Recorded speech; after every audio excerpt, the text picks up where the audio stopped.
Well, it feels a little bit like the Rocky Horror Picture Show here because we are doing the time warp again because we're recording episodes out of order. Who knows what's going on? So throw your hot dogs at the screen and we'll get this sorted out eventually. But for now, my name is Scott Reed and I'm joined on this episode by Mike Atchison and Shad Schubert. And of course, this is the official podcast for Muddy Monster Comics, located at 1422 Walnut Street in Murfreesboro, Illinois. But I'm stepping on the big news. The big news of the week is that our own Mike Atchison has his very own podcast, and the first episode has been posted online. Mike, what do you want to say? I thought the big news was going to be something about Henry Cavill. Oh, you think that's bigger news than that's probably bigger news. Yeah. Roadshow, or as you like to call it, Mike's comic book shop roadshow, or whatever it is. Comic shop show. I don't even know what it is. I don't even care because it will always be the Mike Atchison Roadshow. Our Mars. Yeah. Well, for the listeners, it's a spinoff podcast of Campus Comics Cast, and it is taking advantage of my travels where I already was stopping in comic shops all over the country and sometimes outside the country. And so what I'm doing is arranging in advance when I can to interview the comic shop owner or a manager or someone and get a little bit of a history of the store, what they specialize in, just 10, 15, 20 minute interview. I ask them for a recommendation for reading. When they give it to me, then I buy it to support the store, and I read it and review it. And even though this kind of was like my thought of being a solo endeavor, I've learned that I enjoy probably doing it with other cast members. So the first episode's out now, and Scott and Shad are both on there with me, and they read the book that was recommended by the owner of our own hometown shop, Muddy Monster Comics. Mike No, the owner, he recommended Sheriff of Babylon. And so it's this episode's up on the Mike's Comic Shop Roadshow feed, which the URL to that, as Scott has explained. Also known as the URL. Okay, yeah, I didn't know. I always say URL. I thought he was mispronouncing oil. URL. I need to change the URL. The URL is posted on our Campus Comics Cast Facebook page. Yeah. And eventually it will show up in iTunes and all of the other podcast, or most of the other podcast apps. But that's going to take a little bit of time for it to populate out that way. So yeah. All right. So what's episode number 2 going to be? Just to give people a preview. It's going to be the Sheriff of not Sheriff of Babylon. No, I know. It's going to be Nottingham, which I was thinking Sheriff of Nottingham, but it's just Nottingham. And it's written by an Australian-born creator, and I happen to be in Sydney, Australia for work, and I got to go to a shop. That was their recommendation. So, and I think I brought that book back for both of you guys, right? Yes, you did. I can see it sitting right over there on the floor. So, yeah, in my read pile. So, and what's the name of the shop in Australia? King's Comics. Okay, all right. Very well done shop. Your second trip to the King's Comics that I'm aware of. So, yeah, the first time it was in a different location, but this location is fantastic. Maybe we can even post some of the pictures that I took on our Facebook page of the shop. So we could do that. That can happen. So okay. So in slightly smaller news, in case you missed it,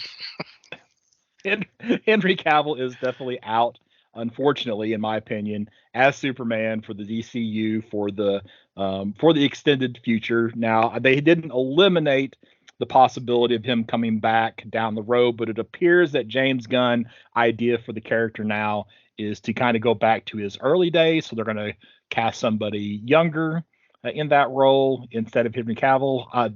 To me, I'm upset's not the right word. I guess disappointed. I'm really disappointed by that.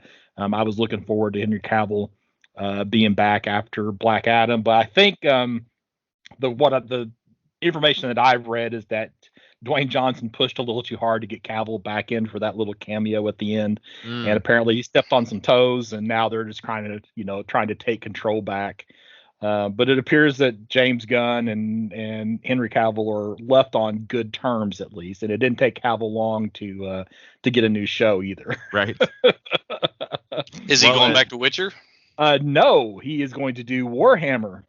Oh, okay. Yeah, Wow. so apparently Henry Cavill's a huge Warhammer gamer. So this is like, he has like a few dream jobs, and yeah, so this possibly James Bond. Of course, he's available now for Bond as well, and he is British. So, and he's a pretty versatile actor. So in a way, yeah, I'm like you. I'm disappointed because I thought his tenure as Superman was far from finished, and there could have been another movie or two. Yep. But I do understand the idea that it's the character, not the actor, that prevails. That's the most important thing. But I mean, somebody who's done the job as well as he has, it's hard to see him go. On the other hand, or not on the other hand, actually, in another, what you said about maybe James Gunn or DC in general sort of reestablishing their position, I don't blame him for that, because The Rock, everything I read, he kind of leveraged his way into doing what he wanted to do. And if they didn't kind of get the controls back, it could have gotten worse. And I don't know that would have been a good path either. So there's a lot to find out, a lot to learn in the coming years about these DC movies. So we'll just have to trust in Mr. Gunn and the other guy. I know. I couldn't think of his name either. Steven something? Is it Steven? Peter something? Safran. Okay, man, I'm not even close. Yeah. Well, and it was also just announced, looks like about an hour ago as of recording this, that Dwayne Johnson has said that a Black Adam sequel is not part of the next phase of DC either. So, well, that's not a surprise at all. No, not at all. While Black Adam was okay. Speaking of time warps, wasn't that the episode that I skipped? No, it was. Yeah, it was. Yeah. So when I joked in the intro about episodes being out of order, I forgot to post our Black Adam Secret Invasion episode. So we'll be talking about Black Adam. So we won't say too much about that, but it was okay. Yeah. But it's not enough to continue the DC universe as it is, and I think its box office was not what they were expecting. No. Yeah. Some other things that I saw, Mike, you might be interested in this. Anne Rice's Mayfair Witches is set to debut on AMC in January. Oh, you're kidding me. Oh my gosh. I didn't, as much as I was looking forward to and talked about it, when I don't know what episode we were looking at some of maybe it was the virtual, maybe it was San Diego Comic-Con where they talked about some shows coming out, and they had the interview with the vampire, and I thought that looks great. Guess what? Haven't even started watching it. No. Now, the Vampire Chronicles are second of Anne Rice's works. They're second only to the Mayfair Witches. And Chad, if you remember, I told you about the Witching Hour was the first book. It's just marvelous, and I didn't know that, so I will definitely have to. I'll be more likely to watch that than probably the Vampire Chronicles. And you said AMC? AMC. Okay. According to I'm in the Key Collector app. The series debut is set for January 8th, 2023 on AMC, AMC Plus, Sundance TV, WeTV, and BBC America. Okay. And I missed this alert. This actually happened yesterday as we were recording. Apparently, Aftershock has filed for bankruptcy, the comic publisher. Oh, kidding. Wow. Yeah, and they had several, they had a few properties that were, up for like film or TV. Probably the one that I would say would be most prevalent would be Undone by Blood, which at one time had, oh gosh, from Walking Dead, Daryl. Okay, Norman Reedus. Norman Reedus. I couldn't come up with his first name. That's why I was struggling with his first name. I had the Reedus part. I couldn't come up with Norman for some reason or another. Had him attached to it. And then it also has Donnie Cates. I'm terrible with names tonight, apparently. Baby Teeth, which is like one of his first popular books. So yeah, so apparently Aftershock has filed for bankruptcy, and this was announced again on CLZ December 19th. So okay. I don't know. Anything else news wise you guys want to talk about, or? No, I'm really surprised about Aftershock. They usually put out pretty quality books. They get good creators. I would have expected another company or two to, well, maybe they're just dying a slower death, like Valiant or IDW. Of course, bankruptcy in and of itself doesn't mean that the company's done. That means they're just filing for bankruptcy protection. Sure, so, right. Unlike maybe like, Valiant, which was who I think you're referring to. They are on the slow death spiral, apparently. Yeah. So. Yeah. All right, so in this episode, not that we aren't already into this episode, but what we're going to talk about is we did a retro watch of Batman Mask of the Phantasm. So we're going to talk a little bit about that. Then the mini deaths of Laila Starr. Is that right? Do I even have the title right? Okay, good. That is correct. Okay, all right. And then, of course, we're going to wrap up this episode with the CLZ Shake. Now, I would have assumed that anybody who would be a part of this podcast or listen to this podcast would have already seen Batman Mask of the Phantasm. But little did I know that I was wrong. It's only 2/3 of us that had actually ever seen this before. And I'll leave it to the listener to guess who hadn't seen Batman Mask of the Phantasm. It has to be Shad, because I don't think he was born yet when it came out. That's true. No, but I did mess up. I thought when suggesting this was that this would be the 30th anniversary, and plus we would be in mourning of Kevin Conroy. Right. It's the 29th, where I'm a year off. It's the 29th anniversary. Oh no! Well, is December 25th. With the Kevin Conroy absolutely side of it. So we'll give you that. It's close. Well, let me just start with a pseudo synopsis that I just from memory, and again, that's probably a mistake, me doing any of this from memory this evening. We got your back. You got my back. All right, good. Mm-hmm. So Batman Mask of the Phantasm. All right, the mob in Gotham is under attack. Early indications point to Batman having crossed a line and is now killing mobsters instead of sending them to jail. But of course, we know that is not the case. A new mysterious figure is in Gotham, and they are behind the killings. Coincidentally, an old flame of Bruce Wayne's, Andrea Beaumont, returns to Gotham. We learned in flashbacks that as Bruce had returned back to Gotham after all of his training and was ready to take on the mantle of the Batman, that he actually almost gave it all up to marry Andrea. But Andrea's father's mob connections forced him to flee the country.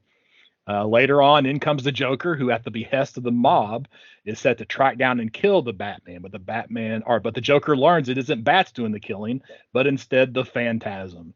In the climatic fight scene in an abandoned amusement park or a World's Fair exhibit, Phantasm is revealed as Andrea Beaumont, who has learned that Joker is the one responsible for the death of her father. Batman intervenes and attempts to stop Andrea from killing Joker, but the two both appear to die in a fiery crash. But later, back in the Batcave, we see that Andrea had left a locket with their photos to let Bruce know that she was still alive. Okay, so real quick synopsis. We obviously could write a multi-page synopsis of that movie, but I think I hit a lot of the high points anyway. So, Shad, initial thoughts on Batman Mask of the Phantasm. I like that we spent a lot of time with some more year one-y kind of things, which I don't remember it happening much in the actual animated series. We were kind of just like off to the races, going through and kind of living life day to day.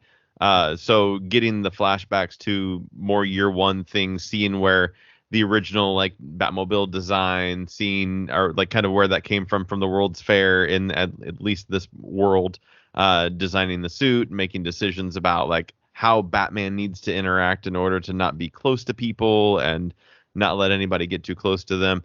And then just the overall, I love a Batman story against the crime families more than I do against the big villains. You know, so having this mostly taking place against Batman versus mobsters was also one of my favorite parts about it. And over the years, a lot of the traditional villains that of Batman's Rogues Gallery have sort of gravitated, or more, they've become more of a crime family type villain. You think of the Penguin, you think, of course, in this, the Joker, we'll talk about that. You know, they all, I mean, Harvey Dent, Two-Face, you know, they all have sort of a, you know, the crime family, or the corruption in the city is one of their main elements. If you're not certifiably insane and in Arkham, there's a good chance you are tied to the underworld in Gotham. Yes.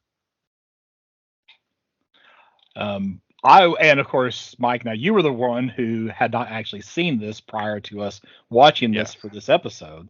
So, how do you feel about this episode, or about this, about Mask of the Phantasm, like as a not even a modern Batman story?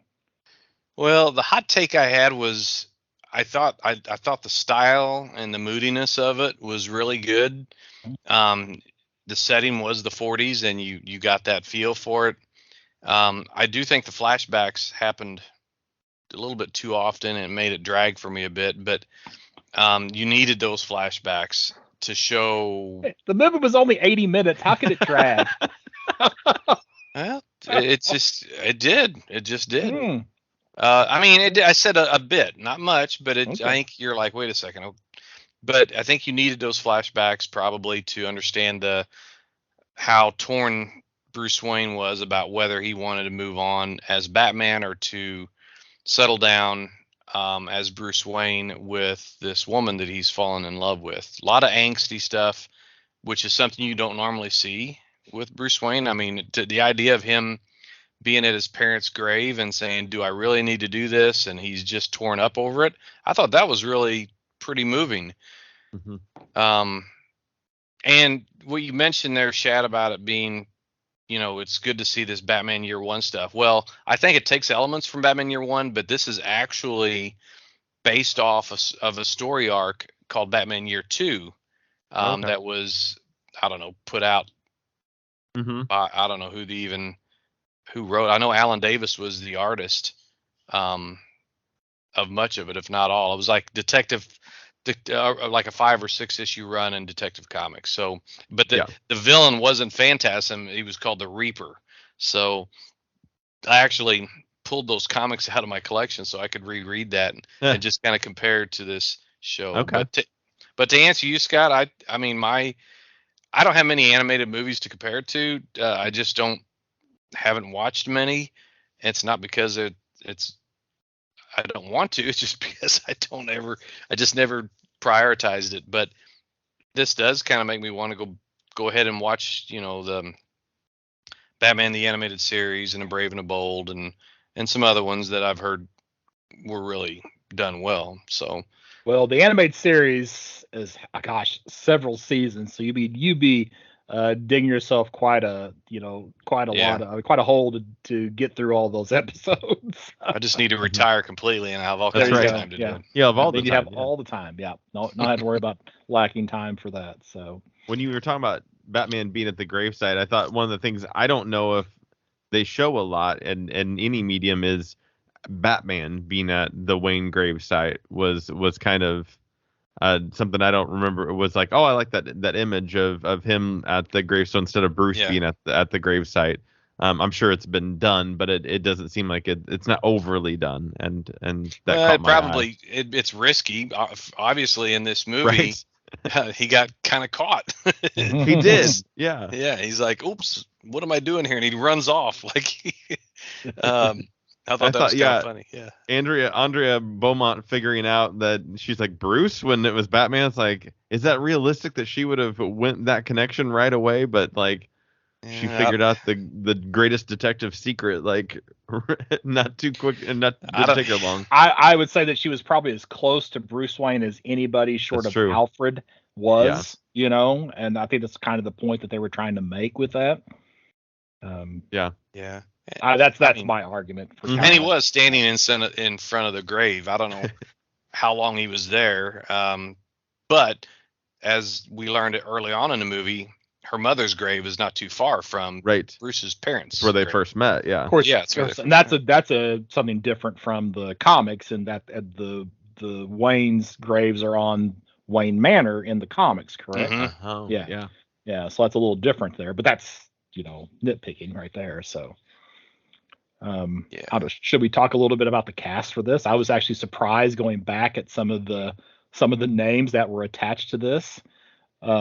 Of course, obviously we watched this because of Kevin Conroy voicing Batman, but Dana Delaney was the voice of Andrea Beaumont.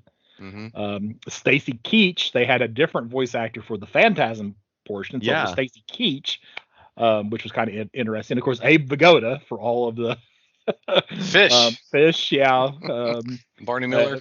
Barney Miller, thank you, Barney Miller fans. You know, he was Salvatore Valestra here in this one, and then of course Mark Hamill as the Joker. He and Kevin Conroy both had an extended stay in this series for Batman and the Joker.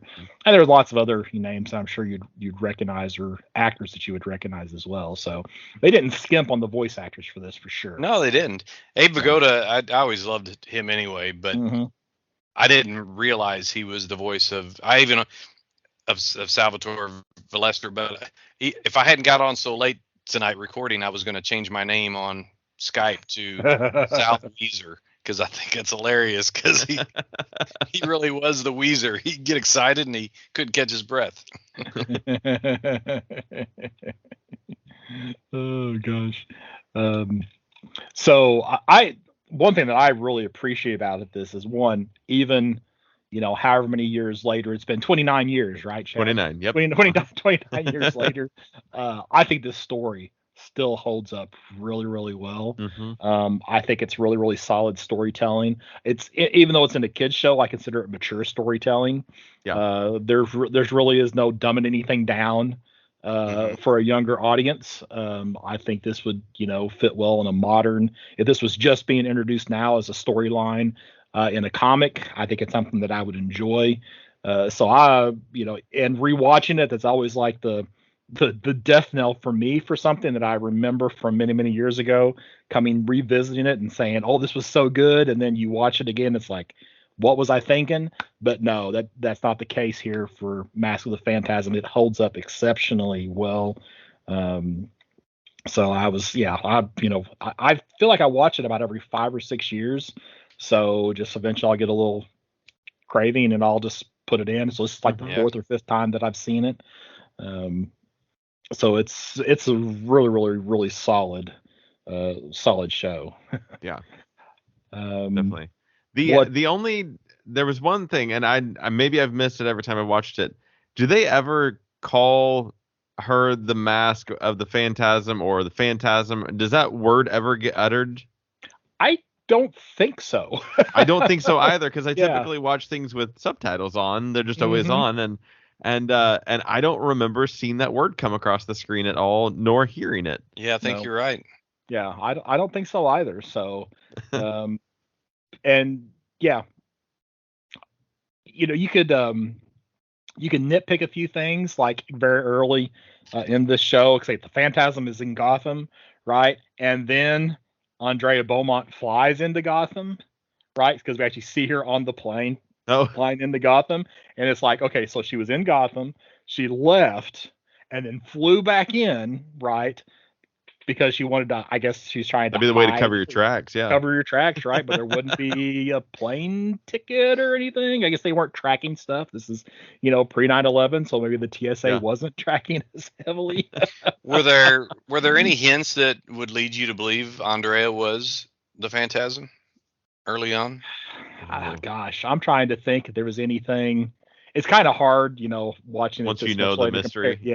Comparing Yeah. it to like the first time that you saw it. Other than it's just a little bit too coincidental, that she shows Yeah. up at the same time. It's I don't know that it was even really intended to be too big of a surprise. The dad's a good like red herring though when Mhm. she says Yeah. that it's her Yeah. dad, and I like that. Yeah. It makes you, even like if you haven't seen it in a while, you go, maybe I am misremembering and it is her dad, and then you're like, oh no, I was right, it is her. And her dad had the build. I mean, he was as broad shouldered as Bruce Wayne was. So I thought, well, it definitely could be him. Yeah. But in hindsight, after the reveal that she was the Phantasm, I thought, okay, early on she showed her judo skills or jujitsu or whatever Yeah. by taking down Bruce Wayne in their little match. So okay, well, she's got some skills, so that I should have maybe been clued in a bit there, but I didn't. The one thing, I guess, the big thing is whenever there's a character that I feel like is as pop, I think this movie was pretty popular and is still pretty popular with people who've seen it. I think most people like this character, the Phantasm. We knew that the Phantasm didn't actually die at the end of the movie, right? And how often has this character showed up in actual comics? Right. All right, okay, so we got the Mask of the Phantasm adaptation, right, which is just the first comic book appearance. Yeah. There was a Batman animated series which I haven't actually read it, but on the cover it's the Joker in the Phantasm costume. Okay. So I guess it's the first non-movie adaptation appearance, but it's still in the animated series universe. Right. And then the first actual potentially DCU appearance was in Batman Catwoman by Tom King.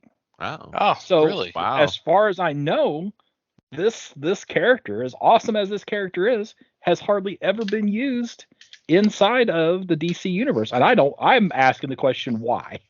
And it may be good because I don't know, the use in Batman Catwoman was just nonsense.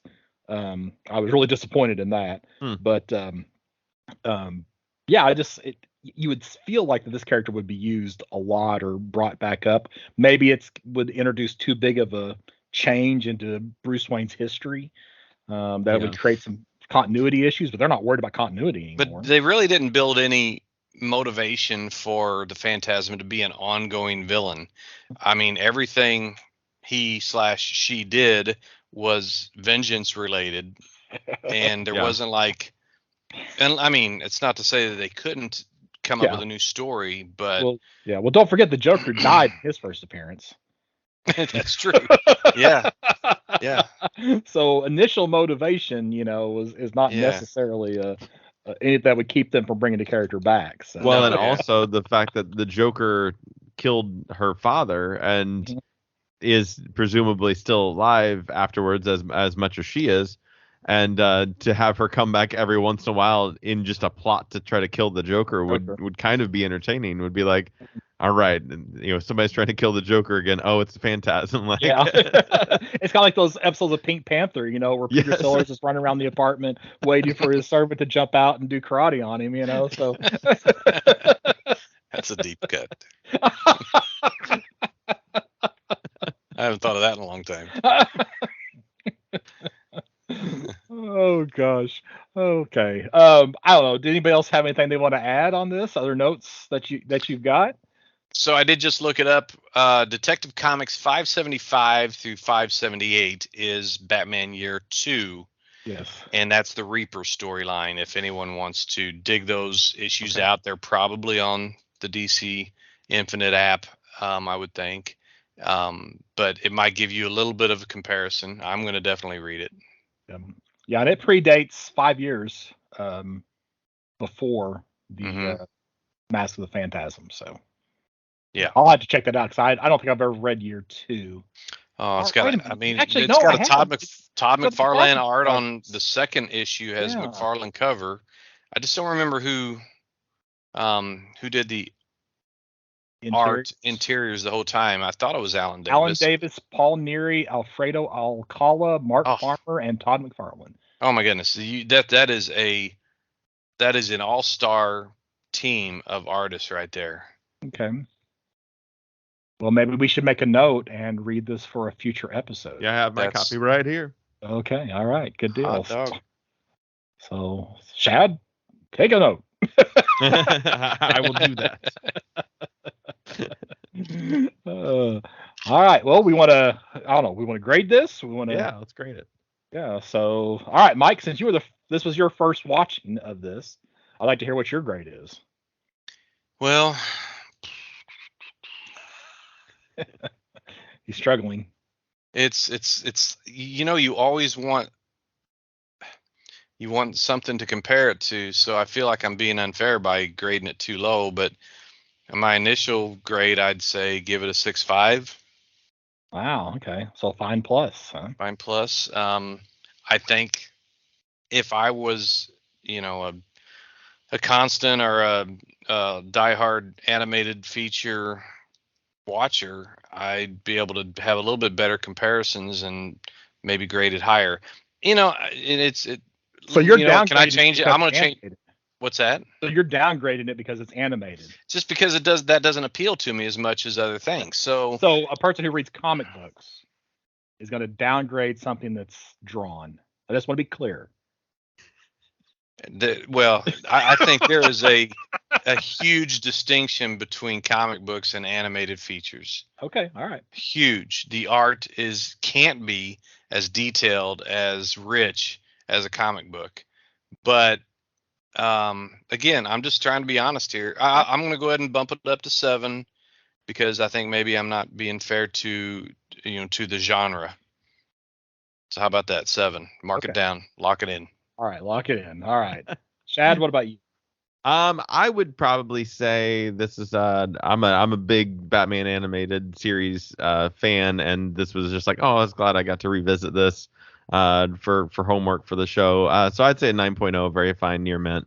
For me, it's solid story, is just as good as I remember it, and definitely makes me compare the animated movies that come out now. And I think they are getting better at them now, but the new wave of especially like DC animation stuff that they started putting out, 5-10 years ago, is just overly digitized, and this being that hand drawn animation is just a nice, refreshing revisit. So yeah. Yeah, I am 100% with you on that grade. I also have it down as a 9.0, very fine, near mint. To me, it is absolutely something that anybody who's a Batman fan needs to watch, right? They need to be aware of this. Even if I have watched very few episodes of the animated series, I still really, really enjoy this movie. You don't have to know anything about the animated series to enjoy this movie. It stands on its own. It does, though, make me want to go back sometimes and watch the animated series. I have to stop myself because then I'll be in that for once you start months. Yeah, trying to get through all those episodes. And I don't know, maybe, next time I buy a huge collection, maybe I'll start it and get through the majority of it as I bag and board. But but no, anybody who's a fan of Batman should absolutely see this. All right. So any last thoughts? Nope. All right. Mike, you want to give us, so we're going to talk about the mini deaths of Laila Starr. Mike, you want to give us the back cover rundown of what this series is about? Absolutely. So this is the solicitation summary of this book, The Many Deaths of Laila Starr. And humanity is on the verge of discovering immortality. As a result, the avatar of death is cast down to Earth to live a mortal life in Mumbai as 20-something-year-old Laila Starr. Struggling with her newfound mortality, Laila has found a way to be dropped into time and place where the creator of immortality will be born. Will Laila take her chance to stop mankind from permanently altering the cycle of life, or will death really become a thing of the past? That's the question. Dun, dun, dun. So, all right. Anybody got a hot take on this? Ooh, a hot take. Well, just some credits. Written by Ram V, which is the reason why we read this in the first place. Is that Ram V's name has come up quite a bit in the DC catalog, more than anything as of late. And it was like, okay, well, let's see what one of his creator-owned books looks like. And it's funny. I'm sorry, I gotta interrupt you. It's funny, Yeah. like on the covers of the book, they'll sometimes put like the creator's credits, Yeah. and sometimes they only put the last name, so you'll periodically just see V V. on the on the cover of some DC books. Yes. And the art is by Felipe and Andrade. Yep. Andrade. And I don't know. Captain Marvel, I guess, is the only credit we've got for Felipe. At least on the solicit for that. Yeah. And the issue 1 synopsis is pretty much exactly as the overview, the back cover for the whole trade. But just to kind of go through a little bit more in depth of issue 1. So we start off. We are introduced to this woman who's in labor in traffic, and we're kind of setting up all of our, I guess, characters that are coming through. While they're in traffic, we also see this young woman who's at a party, who is our titular character, Laila Starr.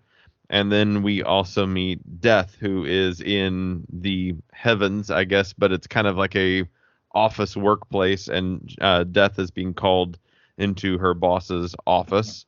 And she's being terminated because they have discovered, as the synopsis said, there's someone who's being born that will be creating immortality, and so death services will no longer be needed on Earth, and so Death is being terminated, and works out to where Death will then return to Earth to live out their life, as it seems.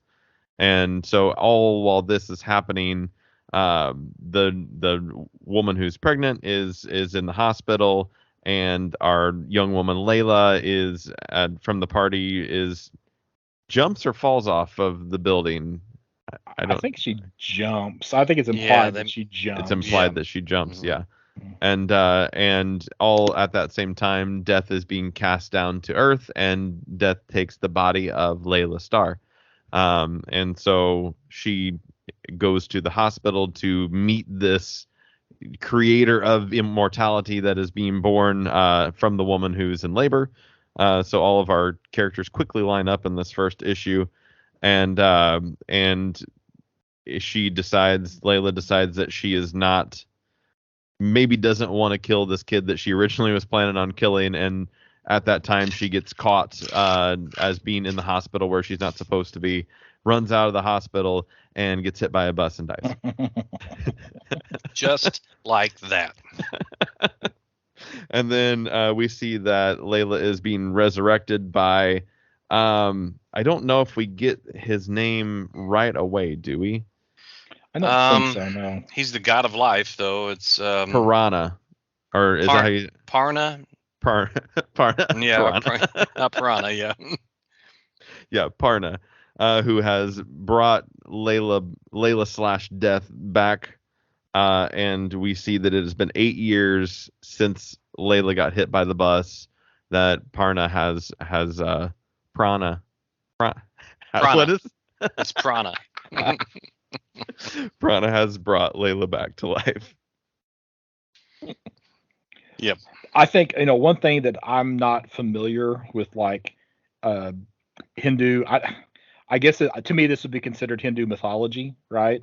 Yeah. I'm not really familiar with Hindu mythology, so like I'm not super familiar. I think I've seen like the three-headed god in things before, but I didn't really, they have Death before she becomes Laila is the multi-armed, yes, multi-armed character. I again, it's just not something I'm familiar with. So that's kind of it's in a different. That would be Shiva is the thank you multi-armed one, yeah. Okay. Yes, I'm not even like you. You see, I'm not like super familiar with this mythology. So, it's that was kind of a different setting for telling a story for me, which did help increase my interest. Mm-hmm. Yeah, me too. I mean, having some, if you're going to have a story like this that delves into death and the afterlife and a pantheon of gods, it's kind of refreshing to see something from the Eastern Hemisphere. And it's just familiar enough to be like you and me, Scott, to go, man, I know there's that multi-armed god in the Hindu faith, and I don't know the name, and Yeah. but I was just looking at Shiva it's not exactly the god of death, but she's the god that destroys the universe in order to create it. So, or in order to recreate it. So that has, now that I see that, it kind of has has sort of some application here in this story, because some of this is talking about the cycle of life, not just beginnings and endings. Yeah, I'm going to get this out of the way, and I'm not going to say it again. The only thing that really, really turns me off about this story is the art. I just cannot deal with these. I cannot deal with these noses. What is wrong with these noses on these people? Yeah, I'm not a huge fan of the art either. Obviously it's way better than I would be capable of doing, but it's just not a style that it doesn't really appeal to me either. So I'm right there with you on I mean, it's just a stylized, and and honestly, maybe this is a credit to how good the artist is eventually I got past it, and I enjoyed the storytellings. How they go from panel to panel and how the story flows is more important than particular styles. But I wanted to get that out of the way. That's the part that didn't. It was just a little bit too Riley Rossmo, a little bit, these long kind of gangly figures. But again, it's a credit to the artist's skills and the story itself for me to overcome that, I think. So anyway, but what I really liked on that first scene where she's called up to, the prime god, the guy with the more than one face. I just thought some of the design work was awesome. That guy, he's got a huge head on a little body, got a little like a butterfly flying over his head or something. I really dug that. But it started off really well. I thought this first issue had a pretty good hook to it. Yeah, especially the her getting hit by the bus like right away. It's just like everything that just kind of happens comes together really quick, and it's just like, and then her being brought back, and it's like it's been 8 years, and you're like, holy cow, this isn't gonna be like, it's not just gonna be like event. There's gonna be time between these things, which is gonna be interesting given the premise of the story. Yeah, that does help move the story along, because it's like, okay, we've told the section that we need for, when the child is born, right? Now we're moving on. All right. Yes. Next time they come in contact with each other, then she dies again. We're moving on, So it does move things along really, really well. I think it's an interesting story element, just to keep your interest, and it's obvious, when the story has progressed several years. One, they tell you, but you just know every time she wakes up in the bed that, hey, we're in the future a few years what's later. happened. So. Yeah. This story reminds me a little bit of Day Tripper. Have you guys ever read that with the Fabio Moon and Gabriel Ba? No, I have not. It's kind of told in the same kind of way, where there's a death at the end of each issue that kind of just pushes the story along and like pushes it to the next thing without a lot of like middle pieces. It kind of pushes it right along. All right, issue 2. Synopsis is that the Avatar of Death now exists in the mortal world as 20-something Laila Starr after humanity begins the path to discovering immortality. Years pass, and Laila unexpectedly meets the boy who will change everything at one of the formative moments in his life. Laila must decide what she truly wants for him and how far these revelations will push her. So yeah, I think that's kind of like the interesting, conundrum that she has. Like, does she just kill this kid so she can get her job back, or does she let things play out? And which way is she going to be happier? And not to spoil anything, but she runs into him again, so we know she didn't kill him at this point, right? Yes, absolutely. Yeah, we Otherwise find out it would only been a 2-issue series. It would have been a real short one. We find out that the kid's name is Darius. He's now 8 years old. And he has run away from home, and he befriends this guy who does yard work for because his family has money, I guess. And so he befriends this guy that does the yard work at his parents' home, and really kind of gets close to him. He's at 8 years old learning about the hierarchy of people, the people who in the working class, and what this guy's not allowed to do versus what his family can, what foods he can eat, and all of that. And so the kid learns about that, as well as death, as this guy passes away, if I remember right. Bardham. Barden. Bardham. Yeah. Mhm. Barden. Yeah. And The and Indian caste system. Yep. Yes. and I do remember that from school. Mhm. and at his funeral, which is on the beach, our Darius is sitting on the beach, and Laila comes up to him and has a conversation with him, and kind of talks through the Darius's mourning of Bardem, and so then Laila, as Darius leaves, Laila gets pulled into the water by vengeful spirits and dies again. And then she wakes up again, brought back to life by her same friend, not Pariah, Param. And it's 12 years later. So I thought there was I thought they represented the Indian version of racism really well with this caste system. Barden was not, Darius wasn't allowed to go to the funeral because that would have been inappropriate for a boy from a family of that status. And it was, I thought it was pretty well done. Of course, it wouldn't be racism. It would be what would No, it it wouldn't be financial. racism. What Right. would be for whatever financial. Is it classism? Is that what Classism would probably be a good, right, better. Yeah. All Not right. to get nitpicky, with you, Mike. No, yeah, you're right. Because I would never do that. I just didn't have the right word, but you're right. It's more about class discrimination. Yeah. All right. On issue 3, more years have passed when Laila Starr, the now mortal reincarnation of the Avatar of Death, once again crosses paths with the future creator of immortality. This time at a party where the young man will have a life-altering experience that will shape him for years to come. Will Laila change his path in this one night, or the other way around? I had a hard time with this issue. I kind of got lost in a little bit. I don't know if it was the cloudy narration, but Well, when they personified the cigarette, that took me out of it. I'm like, yes.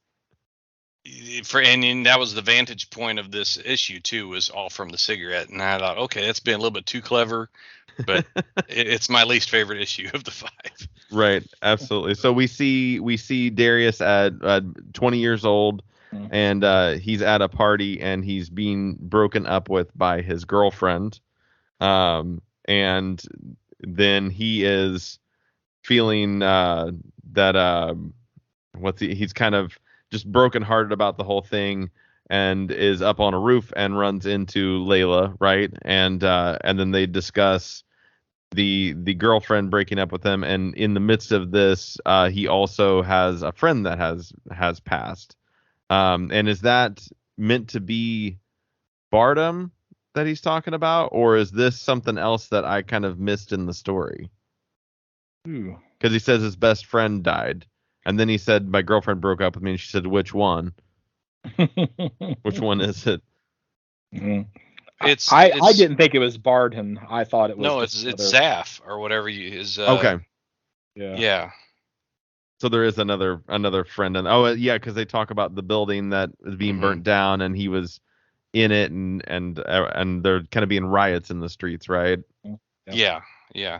That's how I took it. Okay.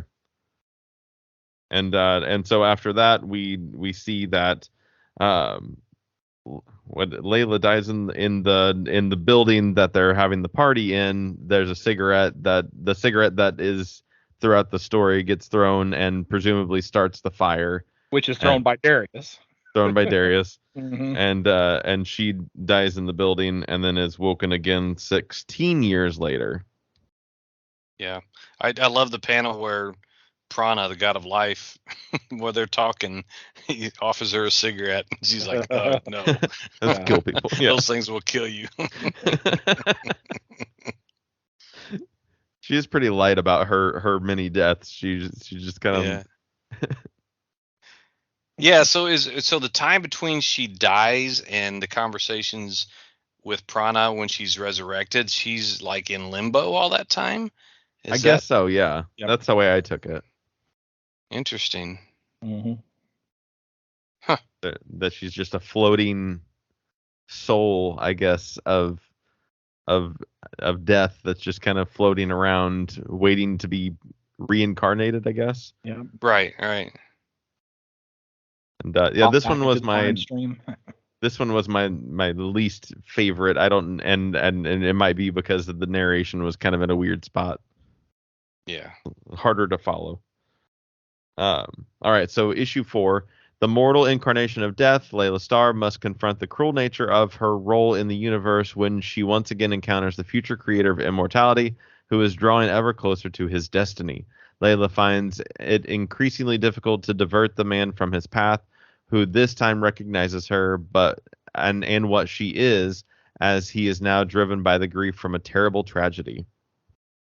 So at the end of issue 3, she's given an address to go visit Darius, and so now she is going to track him down, and she ends up in this temple, and the temple has its own voice. I don't know what the right word is. It's also personified somehow. Yes. The temple is, yeah.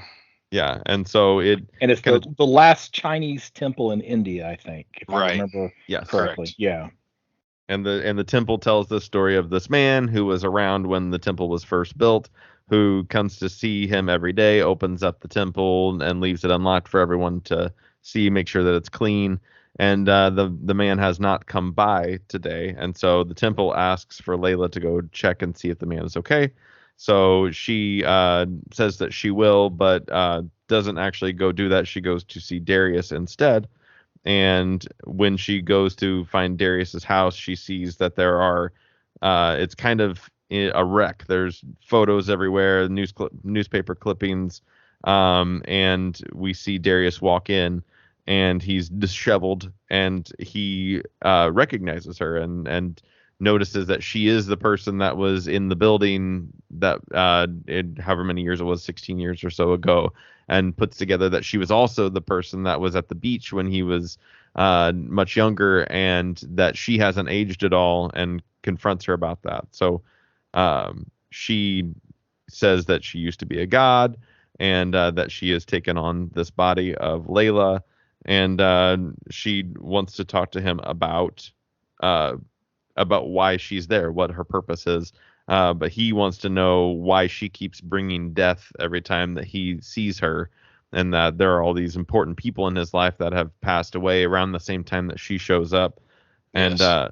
And during all of that confrontation, she then he starts to come at her, frustrated because we find out that his wife has just died, and before she has shown up, and then his son walks in and kind of shuts down the whole thing, and she runs away from the situation, gets out of there as fast as she can, goes to the temple, breaks the news to the temple that she thinks that the man that visits the temple has died, and she stays the night at the temple per the temple's request. And the temple there's flooding in there, and the temple is ruined, and she dies in the flood. So we have Laila once again being brought back, and it is now 28 years later. Yeah. I guess I hadn't noticed the first time reading this that she had come back immediately after the death of somebody. I guess that's how dense I was whenever I was reading through this the first time. Yeah, it was some type of death that triggered her coming back at that point. Oh, And that makes sense. Yeah. And yeah, exactly. And that's what Okay. So I'm not the only one who's dense. Nope. Okay. Oh, well, good. I knew there was a connection, Yeah. but I couldn't figure out what the connection was. I was like, oh yeah, he is right. She's definitely bringing death, but why of it? Yeah, but it's not that she caused the death. She returns after the death. Yes. Right. Okay. But Darius, he's connecting it to he believes that she's the cause, not the result. In his grief, that's when she shows up. Right. But it's already after the death. Yes. So. Right. Yeah, I like this issue probably the best. Mm-hmm. I would agree. Had a nice scene here where the pantheon of gods, the Hindu gods, are kind of talking about what's going on down there with her, and it's just honestly, that's one of my favorite parts, is just watching these deities interact. And it's kind of like the Greek gods. They're gods, but yet they're just basically superpowered individuals and that live on a higher plane. Mm-hmm. All right, issue 5, last issue. What will Laila Starr do when she's finally given the chance to resume the mantle of death? Finding herself back in the world, Laila searches out Darius and discovers that for the first time she will be witnessing the death of someone close to her. When they are both given a chance at immortality, their individual decisions lead to a surprising and touching series finale. So we see that Laila not yet. Sorry. We see a bunch of kids that are kind of taking care of an animal. I think it's a dog that has come down ill, and they bring it to this old man who is known in the neighborhood for taking in strays and nursing them back to health. This man is Darius. He's much older, and we see that Laila has arrived in town, and she is going to visit him. So it's a kind of a side-by-side of Laila on her way to Darius, as Darius is playing veterinarian to the sick animal the kid has brought by. So as he's having the kid leave, we see that Laila has arrived at Darius's house, and he is ready for her. He even apologizes for the way that he acted the last time they met, when he was very frustrated that she was the bringer of death to his life. And so they get to talking about everything that's happened over that time, and she explains, I even tried to kill you when you were a baby, and he's walked through the steps of his life, kind of retracing everything that they've been through essentially together over time. And she says, I was here to stop you from creating immortality because you were getting rid of my job. And he goes, I created it 10 years ago. What did there's nothing that I didn't do anything with it, and you've made this whole big deal about this whole thing. And she's like, you're kidding me. And so he's sick and on his deathbed, and his only big regret is that he has grown estranged from his son. And so as he is nearing death, and she spends that time with him to kind of be his kind of, I don't know, his last person to kind of spend time with. And since they've had this lifetime, and he has eventually calls his son to spend the last kind of moments with him, and tells Laila to take the box with immortality in it away. And so she chooses not to use it for anything. He chooses not to use it for anything. And Darius dies, and she sends immortality off into the ocean. And that's the end of the story. The ending is, it definitely wraps things up, and feels like a complete story. Yeah. Doesn't really feel like there's anything left hanging or anything like that. Right. We're not expecting sequels to this book. So no, I don't think so. Yeah. So I thought it was a solid ending to a fairly solid story. I guess this last appearance of her differs from the others, because the other 4 times somebody's death in Darius's life is what causes Laila to come back, but now it's a death in Layla's life that causes her to meet with Darius. I guess it's a little bit different here in that in this last issue than what it was in the previous 4. So So I was like, I was flipping back through, and it's like, okay, where's the death that triggers her return? Because you always before she returns after the death, not before. But yes, this time it's before. On the I want to say the 4th or 5th page in this issue, we have she's getting into a car, and I want to say something redeeming about the artwork, and that is I like the way this Andrade made her hair so flowing. I mean, and so long. And she always had that sort of midriff half shirt. No matter what her incarnation was, I thought that was cool. Yeah, I thought this wrapped up really well. I mean, it wasn't surprising. It's not like this was groundbreaking, mind-blowing,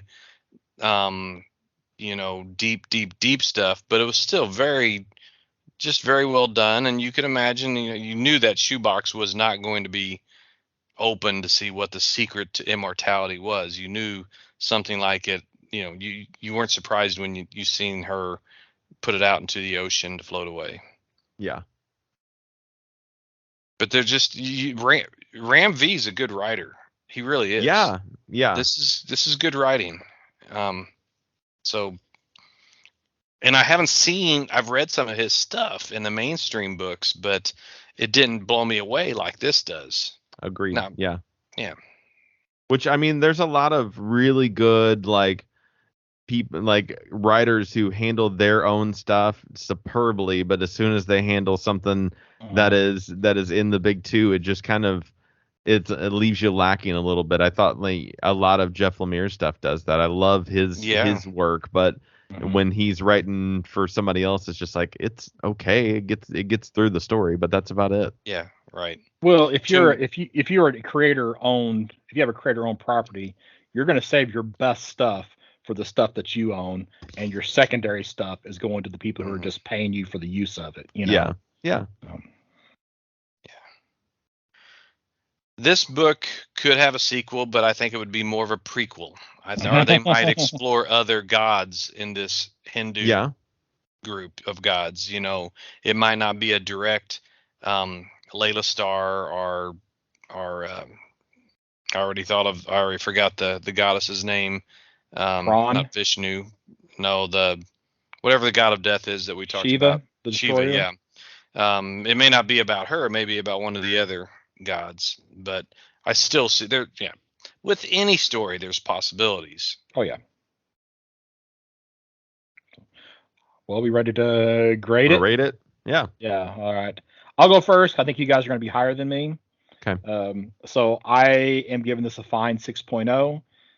Primarily because it's on that borderline. It's not something that I could tell just anybody, yeah, you should read this.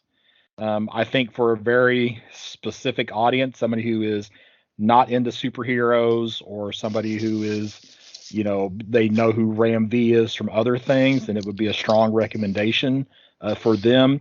But just for your average reader, I don't think that I would, say, hey, I'll go out and spend your money on this. But for something, I don't regret having read it. I think it's good. But it's not something I feel like I want to go buy and put on my shelf or anything like that either. So I'm at a 6.0 fine. I'll go next because this was Shad's pick. I want to say a 7.5, very fine minus. I think it's not something I'd probably buy and put on the shelf like you said, Scott. But I did enjoy it, and I think the credit here is that the book was good, not because of the art, but despite my first aversion to it. And maybe that's just I'm a little bit more. Maybe I'm indoctrinated to these house styles for too long, and you do have to kind of break out and see what other styles of art can do for the storytelling. So it's more, I think it's more of it tells more about me as the reader than the artist. So 7.5, very fine minus. I would go with I'd give it a 9.0, very fine near mint. Wow, That's my okay. That's I would reread this, which I guess it seems to be my like why the higher it gets is like, would you reread it? And I definitely would hit this one again. I love the art style on this. I definitely am gonna look up this Felipe. I think that was his name. Andrade. Mm-hmm. Yeah, check out his stuff. I didn't know what to expect because I had read some Ram V stuff, and I was like, this is going to be the test of like whether I like this dude or not. And so I'm very pleasantly surprised with how well the story read. And maybe that's why it's bounced up a little bit higher too. Is just like it's way better than I thought it was going to be, and was really surprised by it. But yeah, I ate this one up, and it's probably might be of the things we've read this year as a show. Like this might be one of my favorite things we've done. That's something we should do sometime. Is go back, right? Not like talk about the best books of the year, but the best books that we've reviewed of the year, what our favorites were. Yeah. Oh, okay. All right. Okay, now I got a question for you, Shad, because you definitely have the strongest, the art appeals to you more than Mike and I, right? So what do you think of, like, okay, the artist that, as I'm looking through this, the artist that kept coming in my mind was Tradd Moore. I don't know if you know who Tradd Moore is art-wise. Yeah. Okay, so what do you think about Tradd Moore's art style and how it compares to this? I've never read a Tradd Moore book, but I've seen Tradd Moore artwork, and I like it. It definitely it's something I'm interested in. Like I really want to read that new Doctor Strange book just to see like what that's about, because the use of colors and the weird shapes in that is just like, oh, okay, what's that going to be like? Okay, see, cool. Because now I like this artwork significantly more than I like Tradd Moore's artwork. Because like I read Silver Surfer, I think it was Silver Surfer Black, if I remember correctly, was the series that he did, and man, it is just so rough. I guess the thing to me is, okay, whether you like the artwork here in the many deaths of Laila Starr or not, it's consistent. That's what I was feel like Tradd Moore is not very consistent with his art style. Still, it's better than I can do, and I assume he can draw normal as in addition to that overly stylized.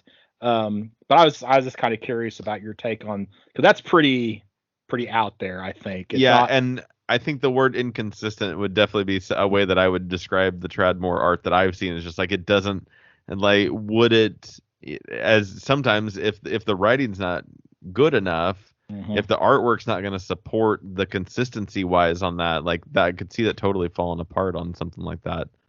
It's a lot like back in the 80s, like Bill Sienkiewicz, who he had kind of a pretty standard art style. Then in Moon Knight and New Mutants, he got really, really weird. And for me, it was hard to look at. And I know that's when a lot of people they got into Bill Sienkiewicz. It was whenever I was like stepping back from Sienkiewicz and saying, no, this is just too, it's like you're just putting lines and yeah. I think he was good for covers. I didn't really like to read the interiors if he had a whole story. Yeah, and maybe that's that's probably what a lot of it was. So because he was one of the early just cover artists. Okay. Yeah. So, all right. Well, I guess we're wrapping things up here. We want to do a CLZ shake, and unless you guys got something else you want to talk about. No, I think we can do the shake. Okay. Yeah. Who wants to go first? Looks like you're locked and loaded. Oh, okay. All right. So. Let's see. I got to get I can't see us all, so I got to get here to see if you can see my phone or not.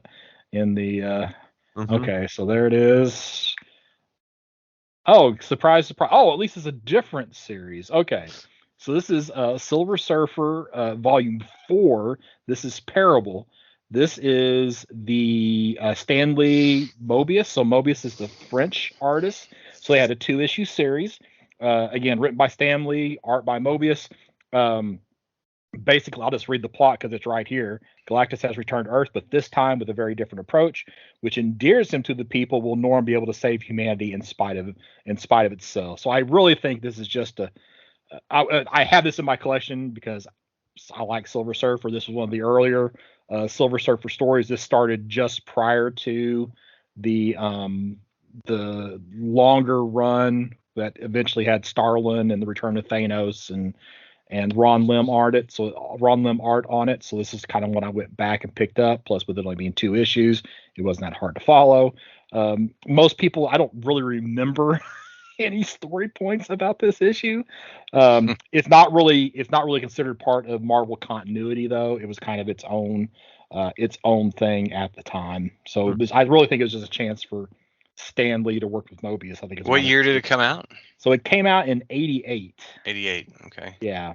So that might actually mean it was later than. And this may just be one particular that's almost like a 2-issue like trade or something that I have, not I got it by All Comics here.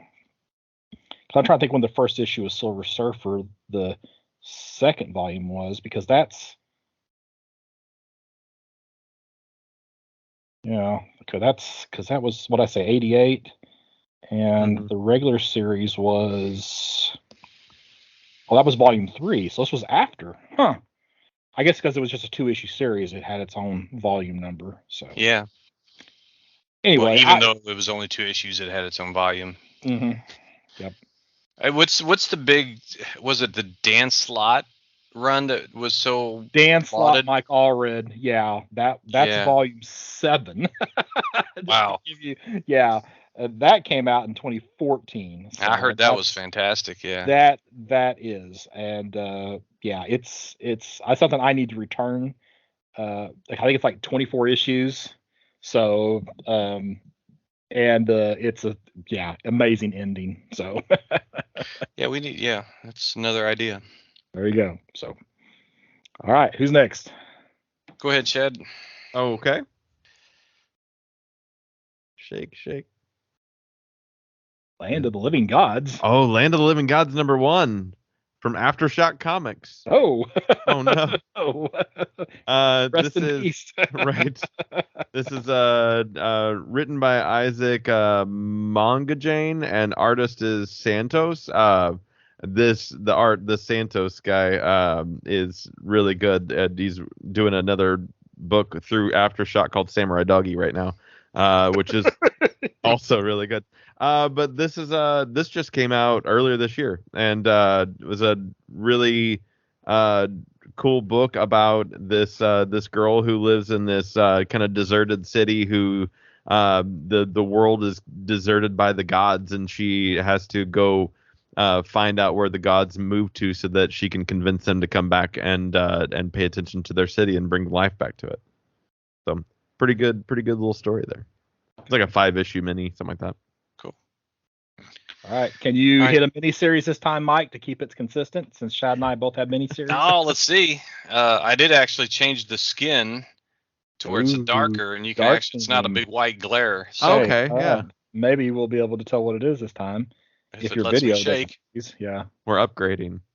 I also decided to use my filter to just show me the ones that I've read so that I can actually talk about them. Oh, well, cool. That's cheating. Oh, we have an anniversary issue here. So I got Batman Volume 1, Issue 200, an anniversary issue. Not a miniseries. Not a miniseries. It's a very long miniseries. It's the first one work. That's got like the purple in the background, the purple circles and stuff. No, it's basically got a background of a lot of different previous covers in Batman. Oh, I'm thinking of it's yeah, you might have to look it up online, but it's the first work Neil Adams did on Batman was in this book. Oh, okay.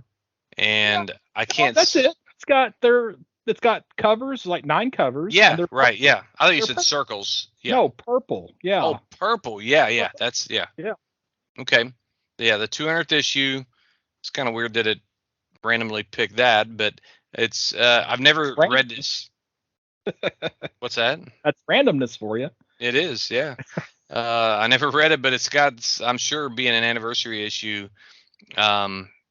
It's I'm not surprised that it has these the characters or the villains of Penguin and Scarecrow and Joker, 3 of the big ones in the Silver Age that were starring in it. So I'm going to have to make a point to pull this out because of the shake. I can't talk about a plot because I haven't read it and it's not on my app here, so that's the best I can do.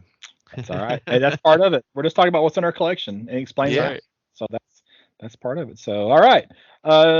Shad, do you have any clue what episode will be next? Because I'm not sure that I do. Well, if everything goes according to plan, our next episode will be episode 150, and we will be covering the full series of Demon Knights, as well as Black Panther: Wakanda Forever. Okay, so actually, yes, because this is 149 that we're recording now. Yeah. So I'm going to wait and post this until after I post 148, the Black Adam Secret Invasion episode. Yes. Is that right? Okay. Yeah. I'm glad somebody knows what's going on here because I sure as heck don't. And I really, really botched that. So That's all right. We get through it. that's right. Okay. All right. So, Mike, somebody wants to reach out to you and say, what is that URL for your podcast? Man, that is the first time I've been. I cannot believe I've been pronouncing it URL as Earl. Yeah. But I bet there's other people that do that. I'm sure that there probably are. Do you know what URL stands for? Universal something language. Resource locator. Yeah, that too. Okay, there you go. I think it's actually uniform resource locator, actually, but I'd have to double check myself. I might be thinking of USB, or as I say, USB. Yeah. So is it GIF or GIF? I say GIF. I believe the creator says GIF as well. He does, Though he passed away. Okay. But yeah, other people say GIF because it's a hard G because of graphics. I just think GIF sounds better. Okay. So. All right. So I think you were asking me. Yeah, somebody wanted to talk to you about that podcast. About how to pronounce the URL. There you go. They can do that at m.atchison90@gmail.com, or you can make it public for the whole world to see and embarrass me on Twitter at Mike Atchison5. Shad, what about you? You can find me on Facebook at Shad Schubert. That's ShaadSchubert. And I'm Scott Reed. You can find me at burgcomics.com, BURG Comics. That's where there'll be links to all my social media pages and eBay store and Instagram and all that fun stuff.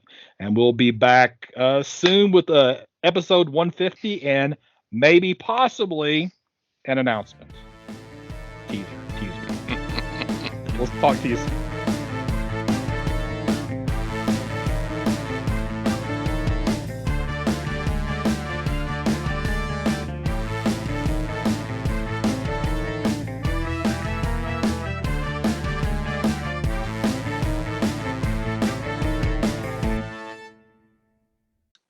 I think I got like four issues left to wrap it up. But for the whole 24 issues? Yeah.